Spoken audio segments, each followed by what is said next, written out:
Miq të Dritare Televizion, përshëndetje nga fshati I fundit I Beratit. Do doja shumë dhe kisha shumë qejf ta prezantoja kështu Zhapokikën, pasi tani e mësova që ishte fshati I fundit I Beratit.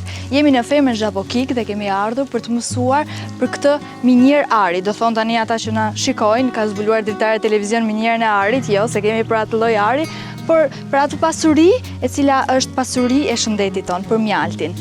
Dhe sa po hym tek ferma, ne pam një proces që dy zotrit po e përgatisin, që ishte shumë interesante dhe unë s'kisha se si talia pa e shpjeguar dhe pa e filmuar. Tani, po ja u lë fjalën ju, se unë s'kuptoj shumë se çfarë po bëni. Kjo është një mjet I sajuar nga neve për të kapur bletën që ka lëshuar. Është në një pemë të lartë I ta shekoni, është e pamundur për të hipur lart atje, se është e hollë nuk na mban. Atëherë sajuam këtë. Do ta çojmë lart këtë atje, do ta shkrusim, ai do bjerë brenda, pastaj do ta heqim, ta hedhim te arka. Po mirë, tani se unë jam kështu si pak gocë fshati, s'rri dot pa ndërhyer. Ne atje, kur ndodhin këto gjërat I këndojmë bletës së navi, si e keni ju këtu? Neve marrim dy gure, I trokasim guret dhe themi tok, maro, për t'i bërë zhurë me fjalë edhe ajo mblidhet. Do na e tregoni si e bëni?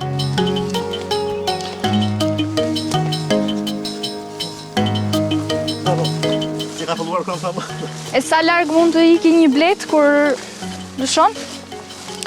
Zakonisht 25 metra. 25 metra. Pastaj varet ku gjen vend, po gjithë gjen vend. Po, çfarë vendi I pëlqen bletës? Jo, mos kimi rak po ik. A tërhiqet nga ngjyrat, nga se? Ngjyra e stile e pemë. Ajo para se të hedhin e zgjedh vendi ku do mblidhet. Ka ato bletët lajmëruese, që thonë do mblidhemi këtu. Pra bletët lajmëruese ikin të parat, edhe të parat gjejnë vendin, edhe lajmërojnë me emër. Po këtë e keni lënë ju? Arkën, po aty do ta hedhim te arka. Aty do e hedhim.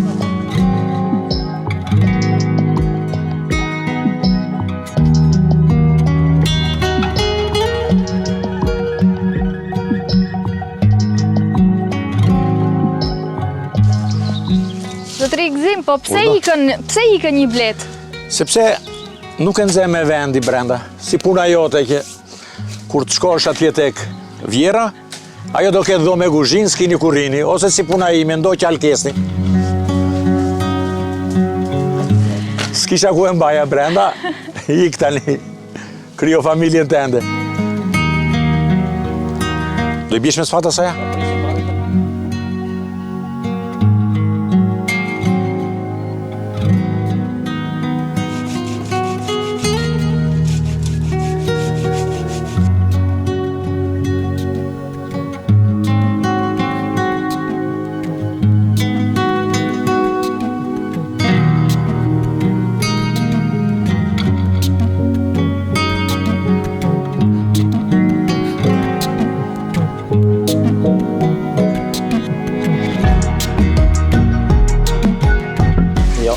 Jo.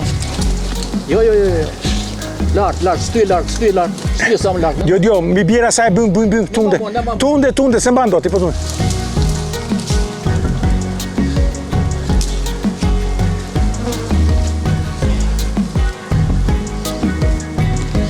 Shkunda ty bum. Ai inshallah. Çoj atë.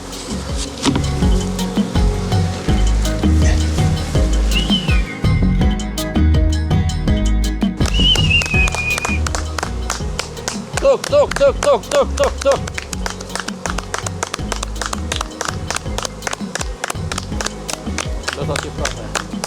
Alkes Sheu na pritin e sot tek ferma Zhapokik, këtu në fshatin Zhapokik.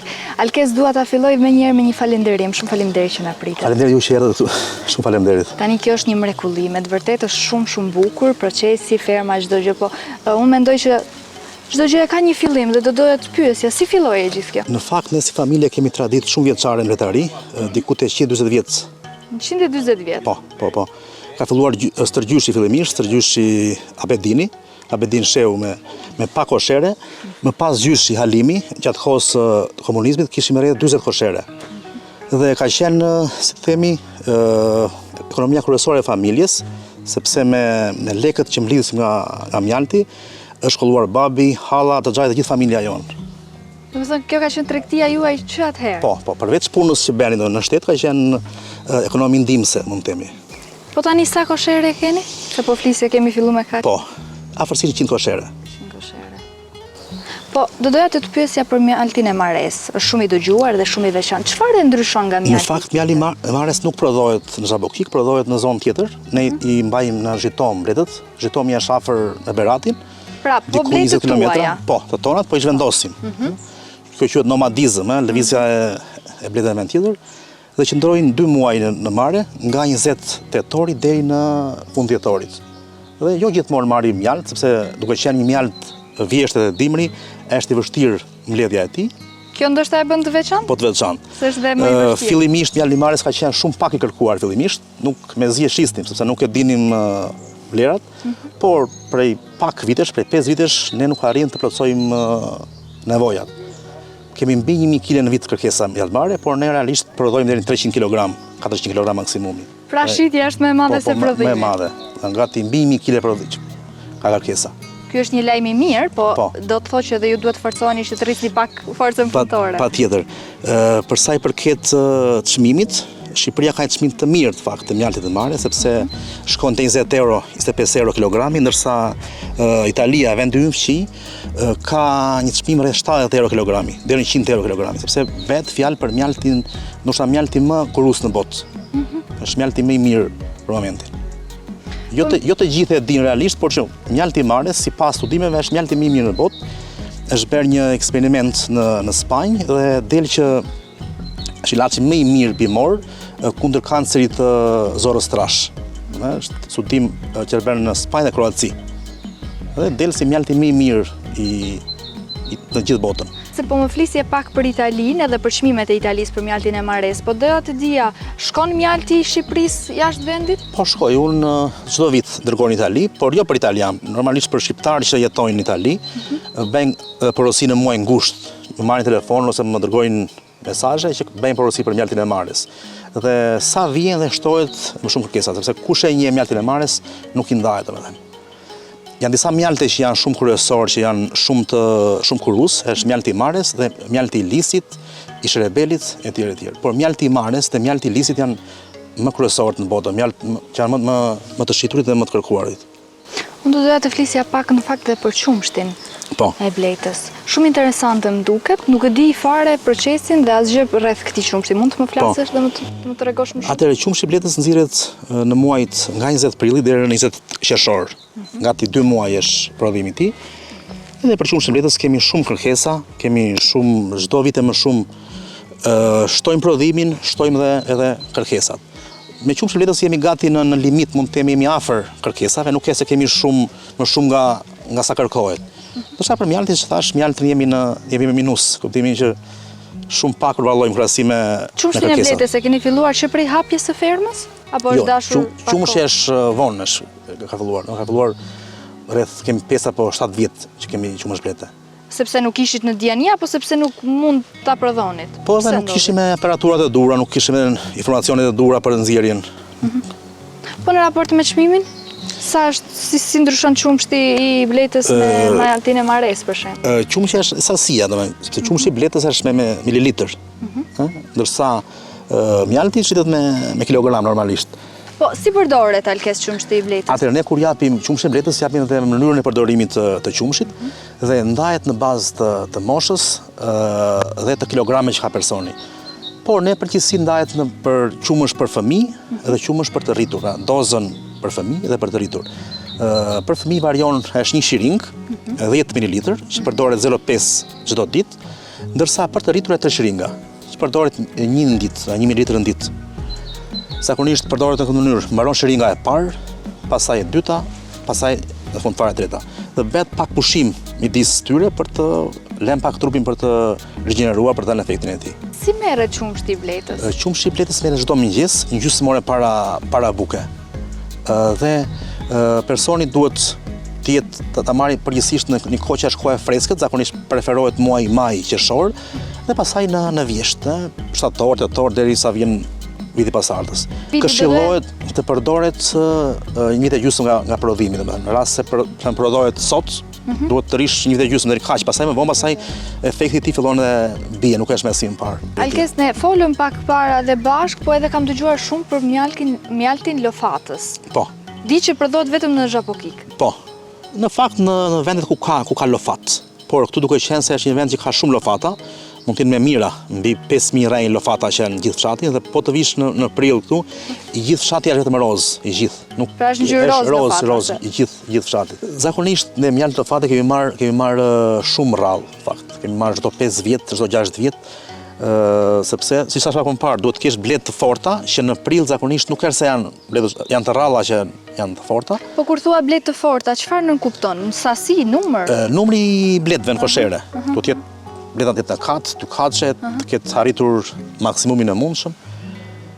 Dhe normalisht duke qenë se nuk është bleta e fortë, dhe kushtet nuk është gjithmonë të jetë diell, nuk marrim gjithmonë mjalt lofate. Është një mjalt shumë kurativ, një mjalt me ngjyrë të errët, do ta demonstroj pak më vonë sepse kam marrë edhe një vazo në makinë. Është një mjalt shumë kurues. Ne nga përvoja që kemi neve është i mirë për fytin, për grykut. Fëmijët, kemi shumë klientë që marrin për fëmijët, vetëm për fëmijët për grykut gjatë dimrit. Në rast të fytit të acaruar, mjafton të marrësh një lugë me mjalt lofate dhe duket sikur ke pirë ilaçin më të fortë, ilaçin më të mirë. Aq efektive është për grykut, për fytin. Më the pak më parë që unë kam qenë një djalë, i ri e akoma, po më i ri se tani, me shumë ëndra dhe kisha dhe mundësinë të largohesha nga Shqipëria pas e bëra. Mund të më thuash pse? Po, në fakt, e dua shumë vendin tim, e dua shumë Shqipërinë. Unë kam shumë vite që jam kthyer në fshat, sepse që dini, unë jetoj në Berat në fakt. Aty kam edhe punën që punoj. Por për disa vitesh jam kthyer këtu dhe kam shtuar më tepër letarinë. Kam filluar të prodhoj uthull mollë egër dhe kemi akoma më shumë ëndra për të bërë, inshallah t'i realizojmë. Pra përveç mjaltit, uthull është një tjetër prodhim i këtij vendi. Po, uthull me mollë të egra. Vetëm me mollë të egra. Mollë të egra. Mollë e egra është një mollë e cila rritet në mënyrë të natyrshme në pyll, që normalisht nuk ka asnjë lloj kimikati, nuk ka asnjë lloj përdorimit të ilaçeve, dhe nxjerr një nga uthullat më të mira në botë, domethënë. Uthullla e mollës së egër është uthullla më e mirë, nuk ka mbi uthullin e mollës së egër. Kemi filluar fillimisht kemi pasur pak problem tregtimin, sepse duke qenë që na njohin si familje mjalti, edhe nuk është se jemi njohur për uthullin, edhe fillimisht kemi pasur. Por tani me kalimin e kohës kemi filluar të shtohen klientët dhe shpresojmë të bëjmë diçka më serioze, diçka një mini punishte në të ardhmen. Për çfarë shërben më shumë uthulla? Uthulla përdoret për shumë gjëra, por mund të themi për diabetin është. Ul gliceminë në gjak dhe kolesterolin, që është më kryesore. Pastaj edhe përdorin për dieta për dobësim, gjithmonë duke mbajtur pak në rregull të pjesën e ushqyerjes, sepse në rast se do hash ushqim pafund, uthulla nuk ka çfarë të bën as i lloj ushqimi tjetër. Më the, folëm edhe për fillimin, po unë nuk të prezantova ty si mësues italisht, edhe pse kjo është puna që ti bën. E doja të dija përveç punës që bën edhe bletëritjes, po çfarë sfidash ke kaluar ti për këtë biznes? Ne në fakt më tepër kemi pasur pjesën e rrugës pa asfalt. Siç e pata ju gjatë rrugës, rruga ka qenë e tmerrshme. Kemi 20 vjet që bëjmë gati 50 herë në vit nga Berati në fshat dhe ka qenë e bëjmë për 2 orë. 2 orë ardhje, 2 orë prapë që kthehemi prapë në shtëpi. Kjo ka qenë sfida më e madhe. Por tani duke filluar me asfaltimin e rrugës, po bëhet diçka më e thjeshtë dhe mendojmë që vitin që vjen 26-ën të jetë gjithçka në rregull. Pastaj pjesë tjetër kemi pjesën e sëmundjeve të bletës. Varroa është një sëmundje që na ka bërë goxha deme, mund të themi. Ka pasur vite që kemi pasur na është përgjysmor parku i bletëve, edhe këtë vit patëm goxha humbje nga varroa. Por që jemi munduar me anë ilaçeve organike që ta përballojmë, domethënë. Këtë vit shqyrë jemi mirë. Ka ndonjë insekt e lufton e ngacmon, nuk e le të bëj prodhimin siç duhet, shkon te lule që bleta shkon ndoshta në të ditë? Ka, është brumulli në fakt që e sulmon, por realisht nuk janë insektet ata që dëmtojnë bletën. Janë sëmundjet. Është varroa, është armiku kryesor i bletës. Edhe ne kemi kalendarin e kurimit të bletëve. Gjithmonë përdorim ilaçe organike që mos të lënë mbetjen e mjaltit, sepse kur flasim për mjaltin cilësor, zakonisht njerëzit kanë përshtypjen që mjalti cilësor është vetëm mjalti ka sheqer apo nuk ka sheqer, vetëm kjo është kryesorja.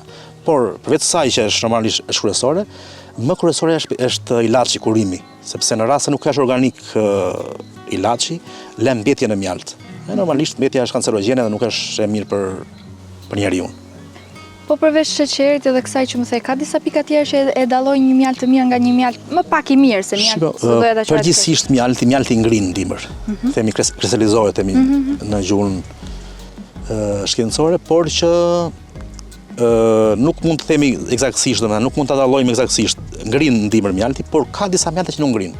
Dhe kjo është normale që nuk ngrin. Për shembull, mjalti lofatit nuk ngrin ndimër.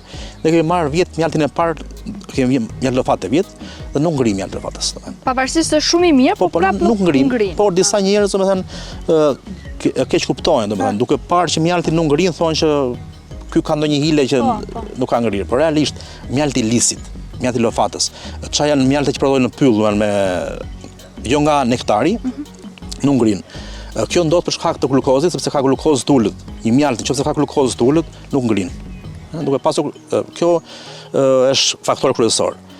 Ka dhe një gjë, duke qenë glukozë i ulët është një mjalt gjithëpërfshirës. Do të thënë, një mjalt që përdorin njerëzit normal, përdorin njerëzit që kanë diabet, nuk ndikon fare te sheqeri, do të thënë. Për shembull, folëm pak më parë për maren. Mjaltin e marës mund ta konsumojnë gjithë diabetikët. Nuk i arrit fare sheqeri i gjak, është shumë normal.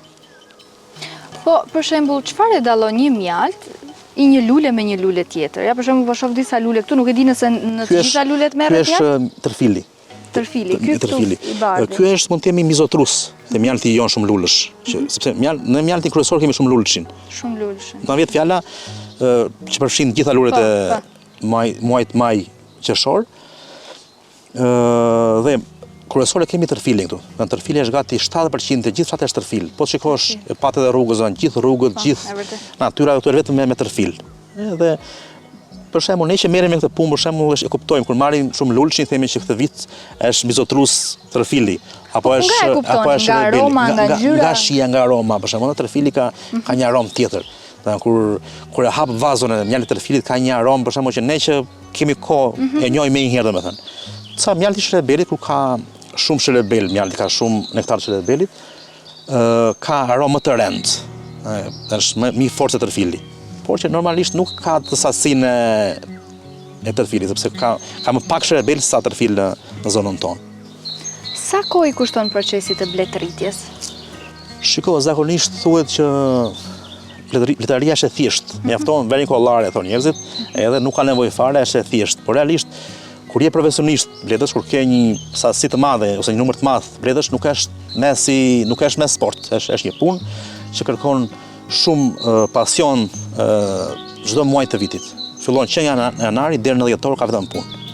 Por normalisht ka muaj që është puna më e ulët normalisht. Janari shkurti për shembull është më pakt në punë, pastaj marsi fillon normalisht puna e rritet, por muajt që është puna më e madhe janë muajt e prillit, maj dhe qershorit, ku puna është shumë e madhe, sepse fillon shtektimi i bletëve, lëvizja e tyre etj.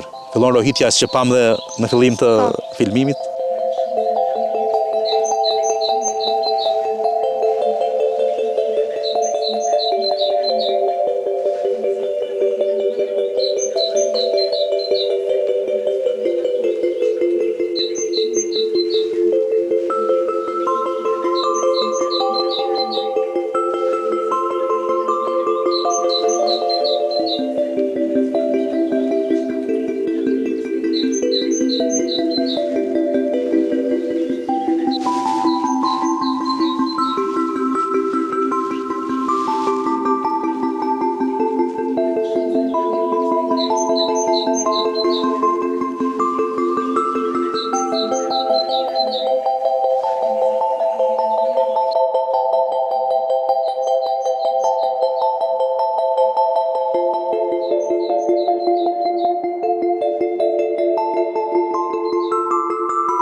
Një ndër ata që na pritën sot prap në fermën Zhapokik është edhe Gëzim Shehu, një ish mësues i biokimisë.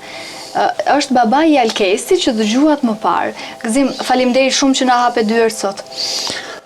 S'ka për gjë, kemi derën e hapur gjithmonë për të gjithë njerëzit, Po sot ju keni ardhur shpejt, nuk është koha e mjaltit, se ju kishim qerasu me mjalt të ri.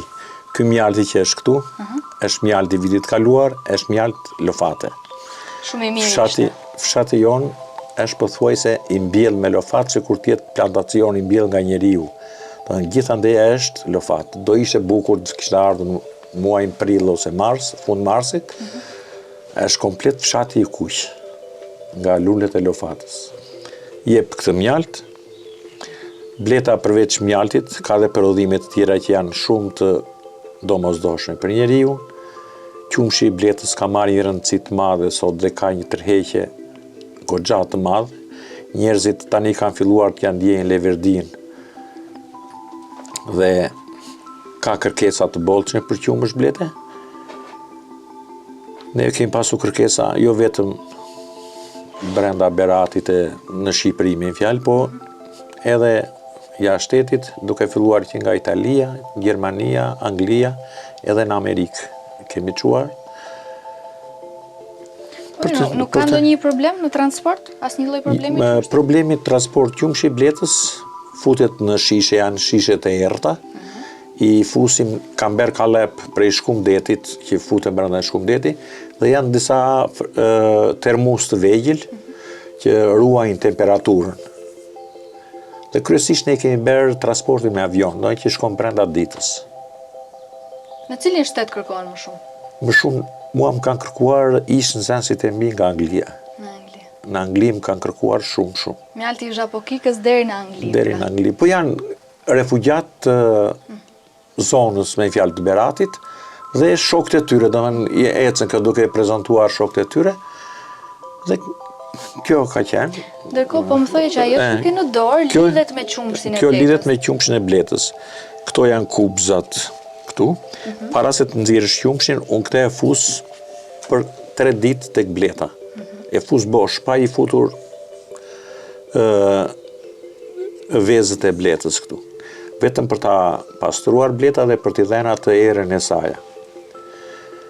Bleta që do nxjerrë qumësh, do të jetë bletë e fuqishme, dhe kur them e fuqishme, unë e mbaj me 9 pjellje. Dhe në kornizën e 10 i fus këte. Janë disa spatullat vogla që te këto kubat e kuqe, unë fus nga një vezë blete këtu, dhe mbasi i kam plotësuar, këto kanë nga 15, e fus tek bleta, mbas 3 ditë, ose 72 orësh, shkoj e marr. Fillimisht do gjejmë një krim këtu, që është bleta, faza larvare e bletës, e heqim atë, dhe është qumshi që do rriste atë larvën për ta bërë bletë punëtore, atë që pat juve që po fluturonte. Dhe kjo është mbledhim atë dhe fusim në për ato shishet e vogla, 10 ml ose 15 ml ose dhe 20 ml, sipas kërkesave që kemi.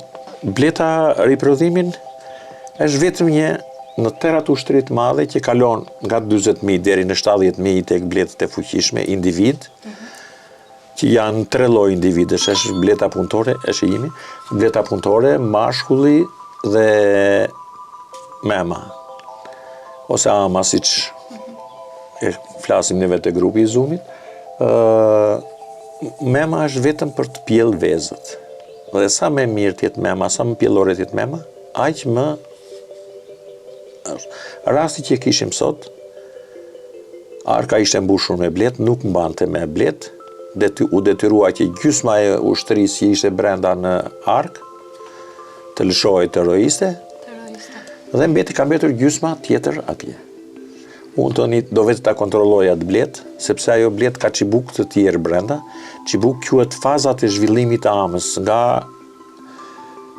veza që ka vendosur unë deri në ditën e 15. Në 15 del mema. Në momenti që del mema, mema e vjetër merr gjysmën e ushtrisë dhe largohet.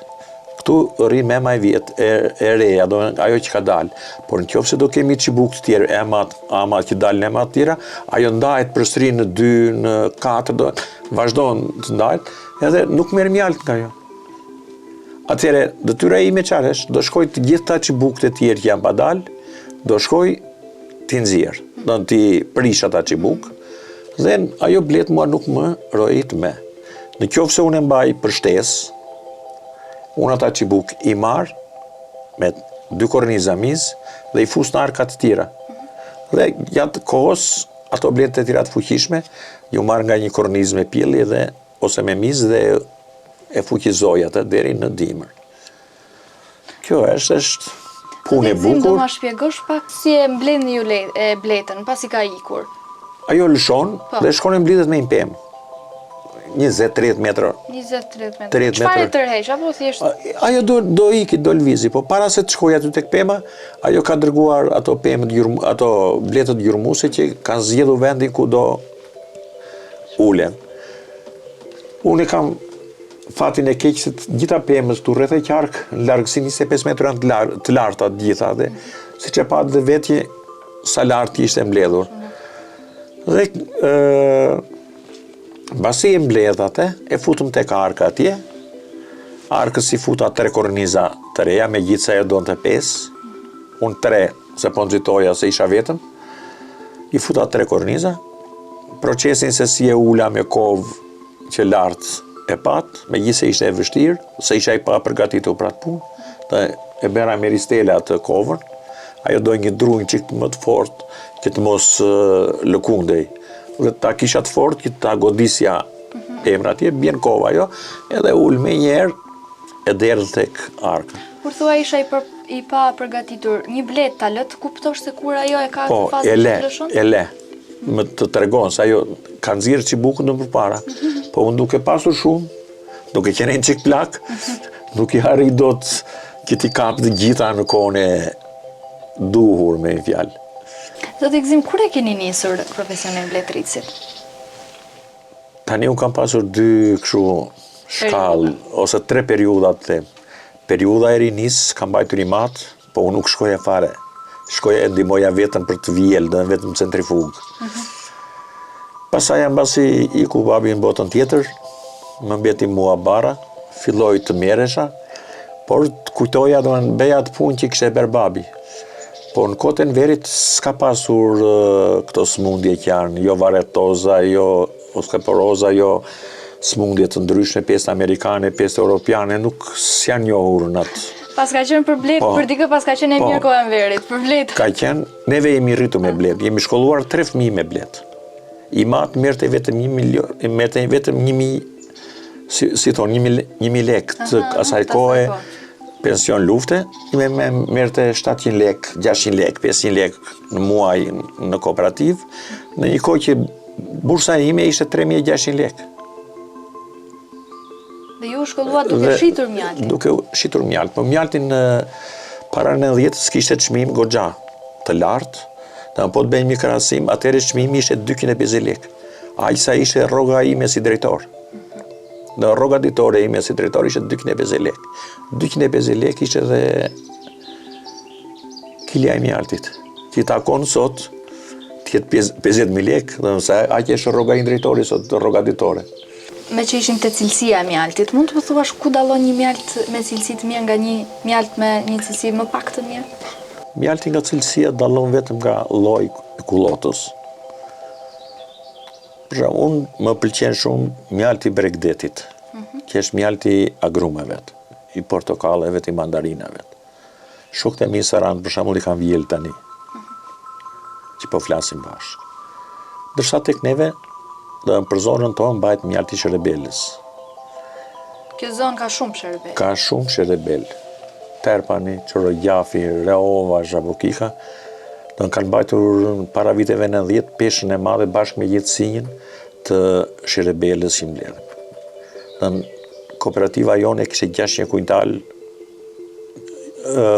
planin vjetor dhe shkonin dhe 700-800. Ishte prodhimtari, veç se tani janë shtuar shumë pletët, kanë hyrë shumë pletë të rritës, qoja pletë të rritës të rinj, por që ata bëhen shkaktar për të përhapur smundje tek bletët, se nuk din t'i kurojnë, nuk din t'i mirëmbajnë, nuk... Edhe ata bëhen shkaktar për të përhapur smundjet. Bletaria, se tha më parë që në kohën kur nuk vija tek bletët, i ma të bente vetëm punë mekanike. Bente arkën, ju fuste kornizat, nxirte mjaltin dhe kaq nuk ishte problem sëmundjesh dhe tjera. Ndërsa kur fillova, nga fundi viteve 80 filloi të shfaq varetoza. Është një sëmundje, është një parazit tip kërpushe. Kap bletën dhe e zhduk bletën. Dhe nuk është vetëm proces, nuk ndodh ky proces vetëm në Shqipëri, në gjithë botën. Po si luftohen këto sëmundje? Tani vetëm me ilaçe të ndryshme. Unë kam pasur fatin që të bashkëpunoj me doktor Plum Aleksin, që është nga më të mirët që ka Universiteti i Kamzës. Se po më përmendje pak para një grup në Zoom. Në Zoom, po. Aty kemi shkencëtarë nga Malizi, nga Kosova, nga Maqedonia, nga Shqipëria, nga diaspora, nga Gjermania, nga Italia, nga Greqia. Ju bashkëpunoni për të ndarë ide apo për tregti? Jo tregti, jo për ide. Kemi pasaja profesor italian, që këta që janë në Itali bashkëbisedojmë me ta dhe na lidhin në Zoom neve, profesor grek, turq, anglez, gjerman, profesor të nivelit të lartë, do në ki punojnë në institute kërkimore. Dhe kemi përfituar shumë. Kjo është periudha që unë tani e quaj veten bletar, nuk e quaj me pesyje, po jam bletar që ditë rris blet me një fjalë, pa merak. Ndërsa para 10 vjetësh isha një bletar amator. Tani je bletrit si më i mirë në Berat. Jo, nuk mund ta them atë. Po jam i kënaqur se me këto bletë, se tash me rrogën e shtetit që kemi qenë rëgrua neve, nuk mund t'i shkolloni fëmijët, se e dini kush e shkostua, ju një të rinj vetë, e dini sa shkostua universitetit. E dini sa shkostua të blesh një palë shtëpi, të blesh shtëpi tjera për djalin, t'i mobilosh, të vish atje këtu, të besh shtëpi prapë në fshat. Janë pikërisht këto bletë. Nuk është vetëm mjalti, tash është edhe qumshi, është edhe propolisi, është edhe poleni, janë gjitha këto produkte që i blejnë. Se folëm pak edhe për Zoomin e këtë teknologjinë, do vim pak të breziri, sa t'interesuar janë për këtë profesion? Fatkeqësisht nuk shikoj të grupi jonë të Zoomi. Asnjë të ri.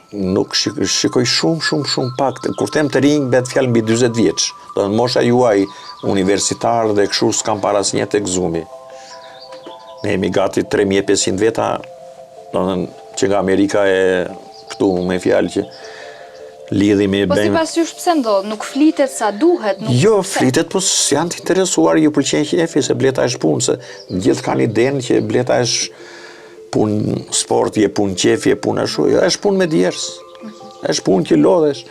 Unë kush e disa herë flepa drek e ha drek në orën 6, se vi që andeja i lodhur ashtu, do shtrijem krevat, më kap gjumi, kështu, vetëm kur filloj të mbërdhi atere, zgjohem, shikoj orën, ora 6, do ha drek në orën 6, dark pasaj po më hengër, do ha, po s'më hengër, është punë e lodhshme.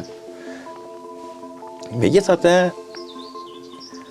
çdo gjesh me qef, se fillimisht unë kam nisur me qef me sport, pasaj bëhet smundje. Fillon ta krimi jo ta bëj dhe këtë kështu. Eksperimente kemi bërë plot, kemi dështuar kush e disa herë, kemi fituar nga jo që dështon fiton një përvojë se bën me atë, bën diçka tjetër. Edhe fillon. Tani unë këtu në tavolinë nuk shoh vetëm mjaltin, në fakt po shoh edhe një produkt tjetër që është uthulla e mollës. Uthulla e mollës egër. Fshati jo. Po ta bësh kështu ka edhe nga këto të mollës shumë i mirë. Fshati jon ka shumë mollë të egra, po problemi është që s'kemi shumë punëtor. S'kemi punëtor për ta mbledhur. Unë kam një 3-4 rrenj tek baçja ime, që ato bëjnë 2 fuqi dhe i mbir mollën e egër, shkon e merr në frashër të Përmetit. Zhapokik ka mollë të egra? Ka goxha mollë të egra. Dhe kjo molla këtu të shtëpisë këtu mollë e egra, e keni parë që e kisha kruajtur me traktor kështu dhe se kisha shkulur, se është mollë e egra. Ajo më jep një fuqi me dhe ka plot mollë të egra, po ato janë tani në përferra, në përgjera që s'kam punëtor të mbledh. Unë bile nuk gjej punëtor për të ngarkuar dhe shkarkuar bletën. Ja, e shifni aty. Makina shkon mund mes parkut. Dhe atje ku i çoj unë mes parkut. Ata punëtorët, unë ju them, urdhoni 30.000 lekë, vetëm sa të ngrini që këtu, të hidhni spod makinës. Afrohet makina në fund të rrjeshtit. Marzolla se janë, nuk e gjen një punëtor. Jam detyruar vetë të ngarkoj, me fjalë, po tashin mosha e bën punën e saja. Si jam me gëzimi i parë që ngarkoja 100 bletë vetë. Tani ande këtë janë qik Me shoferit me të lutur ja dhe një qik. Zoti Gzim më thej që Brezi i Ri nuk ka shumë interes për bletëritjen, megjithatë ti ke arritur t'ja trashëgosh Alkesi djalit tënd. Po shikon Leverdin Alkesi faktikisht. Shikon Leverdin me këto bletë, jo se kemi berë parat madhe, po kemi mbyllur hallet e shtëpisë. Bletërit pasur nuk ka. Ka bletërit që duan zanatin, që i merë pasionin me vete. Më shikoj në Zoom kosovar, në shoqëria jonë e Zoomit. Profesor Ibrahim Vishaj është goxha pleqëri dhe është i apasionuar, diskuton, pyet e bën me gjitha duket është njeriu model që e kap. Pra të jesh bletëritës duhet kesh një lloj raporti edhe shpirtëror me punën. Edhe shpirtëror. Profesioni im ka qenë mësues. Po më shumë jam marrë me mësuesët se kam qenë drejtues nga 30 vjet, edhe kam qenë i lodhur, bile kur kam mbushur 5 mars ditën e daljes pension, ju thoshja shokëve, po më thoshin ta shtyj me mbyllje këtë vit andej këteja, absolutisht nuk duroja, s'kisha me nerva këta shtyja.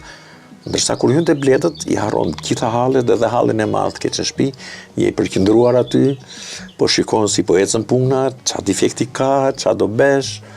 Është Ty të kanë ndihmuar dega që ke kryer, se biokimia lidhet disi? Ja, më kanë ndihmuar. Më kam pasur fatin e madh, kam pasur 2 profesor të sistematikës, njëri nga ta nuk jeton, Babi Ruci, kishin një sistematicient mbas Kol Paparistos, është ai dhe Mustafa Demiri. Çfarë mund të na thuash për bletën nga ana biologjike? Çfarë ka një gjë të veçantë bleta? Bleta është me gjak të ftohtë. Ajo ka hemolimf, nuk ka gjakun siç e kemi neve, quhet hemolimf.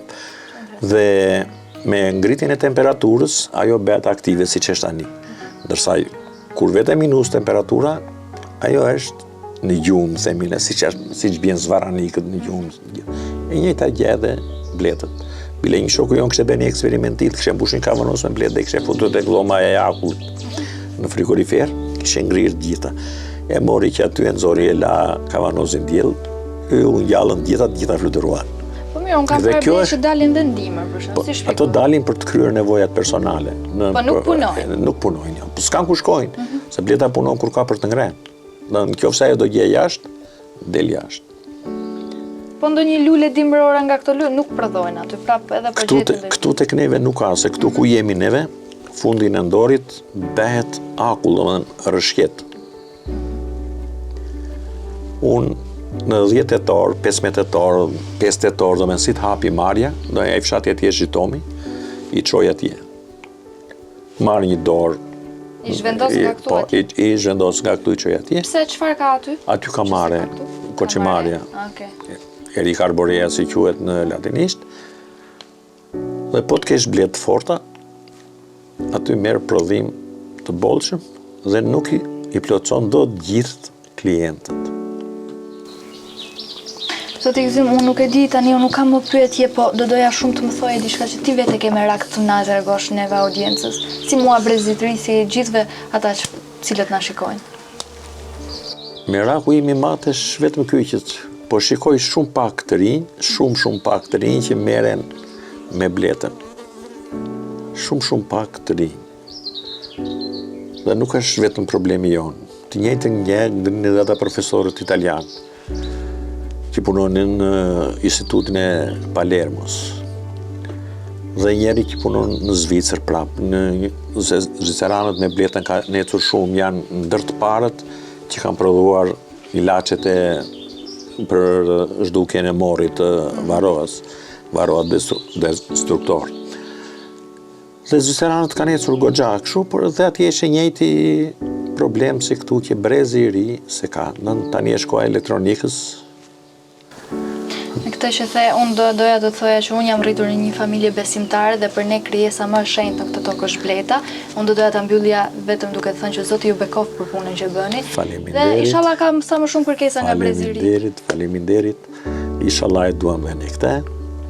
Veç se Darwini i madh ka thënë, nëse do është duket bleta, 3/4 ose më saktë 70% e bimësisë që riprodhohet me anë të luleve do të zhduket dhe do jetë problem për jetesën e njeriut pasaj. S'do kemi me as qeshi, as moll, as dardh, pra çdo gjë që edhe këto të egrat me fjalë, çdo gjë që ku shkon bleta që i pjalmohen do zhdukeshin.